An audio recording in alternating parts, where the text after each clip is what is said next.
I'd like to start by acknowledging the Gadigal and Wangal peoples of the Eora Nation, traditional custodians of the land on which our house stands. I'd like to pay my respects to their elders past, present and emerging, and extend that respect to all Aboriginal and Torres Strait Islander peoples today. I'm going to talk about our house, which is called Róisín Dubh House. It's a Federation house built approximately 1916 in a heritage conservation area in the inner west of Sydney. Our project has been to do a ground floor alteration and first floor addition using solar passive principles and make the front of the house, the original part, more thermally comfortable. Just a bit of background. We spent 10 years in London where at times it could be freezing cold outside, but we were always warm and cozy inside because of the quality of construction and the convenience of central heating. So here you can see a picture of our street and our backyard in London covered in snow. Contrast to that, moving back to Australia where there was lots of blue sky and sunshine outside almost all year round in Sydney. But we found our existing house blocked out almost all natural light and was very, very cold in winter. We always had the lights on and needed a lot of active heating, basically for most of the year in order to stay warm. So we developed a wish list for a sustainable renovation for our house, with core values being improving the thermal comfort of the house in the original space, as well as in a new extension, and also doing a sustainable project as much as possible within our budget. Everyone's journey is different, but sharing a bit of our journey to the build, it started off with an architect who helped us develop some plans, which we then had assessed by a third-party sustainability assessor who modelled how efficient those plans would be from an energy efficiency perspective. When we got our plans finalised, we lodged them with council, and then we had to repeat that process a few times because of adjustments that the council requested. When we finally had our DA approved and we went out to tender, we made sure that we put our sustainability requirements, including an air leakage target, into the specifications. And then following conversations with some builders, we went out further to another architect with experience in delivering similar outcomes to what we were looking for around air leakage, and we refined those specifications in the contract, and also got a condensation risk assessment carried out for a cathedral roof that we wanted to insulate to a very high level, and to help us develop the insulation specs for the contract. So eventually that resulted in specifications that we were happy with and that the builder felt could be built, and we were able to proceed.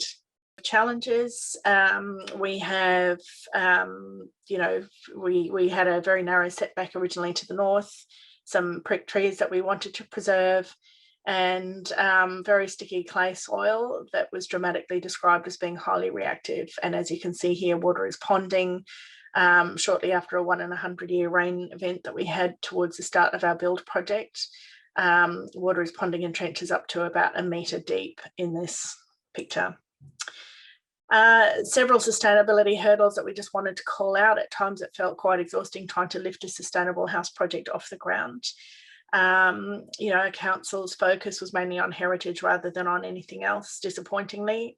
And, a lot of opinionated people who had lots of ideas about what we should be doing, but not very many people who could prove any outcomes that they had delivered themselves in the past.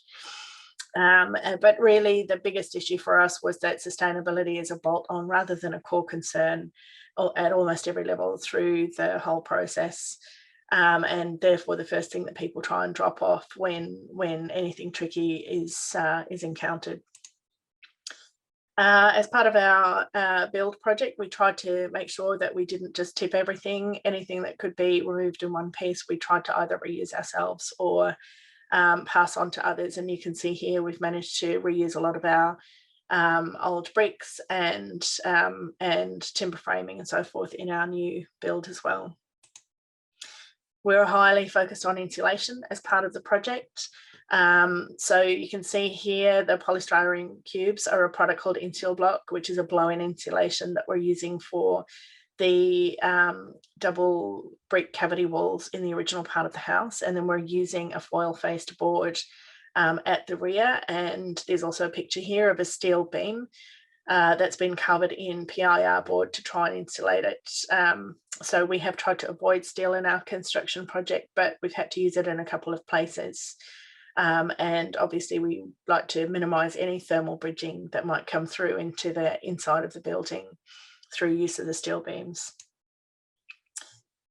We did a baseline blower door test before we started any work, just for fun, to see what we were starting from, although we knew it was cold and drafty, but essentially we came back with nearly 20 air changes per hour. So we may as well have been standing in an open field, and that explained why it was so uncomfortable. So our target is around 5 air changes per hour, and we'll be doing that blower door test at the right point in the project. We're using UPVC double glazed windows and doors in the new extension, and you can see here how they're filling any gaps with expanding foam and so forth. We're also using Fat Crow skylights and roof windows because they were the only brand we found in Australia that were offering external sun shading blinds for their products. In the original part of the house, we engaged a specialist company to completely overhaul and draft seal our sash and casement windows. So they're now all operable, which is wonderful, and much more airtight than they were. So just in terms of energy, we are not introducing any new gas as part of this renovation. We're going to transition cooking and hot water from gas to electric. And in future we'll be transitioning off gas completely. We'll have with just one gas heater left in the old part of the house at the end of this particular project. We're doing various things in terms of water efficiency, including a 5,000 litre underground water tank, which weighed about 350 kilos and took a lot of people and a bit of a crane to haul it into place, but that's going to be quite exciting once we start being able to use it. So our project was meant to be completed in time for Sustainable House Day, but like everybody, we've been impacted by COVID-19. And at this stage, we're looking at finishing construction at the end of October 2021. So hopefully by the time Sustainable House Day rolls around for 2022, we'll have some good information about how the finished house has actually been performing. Thank you very much.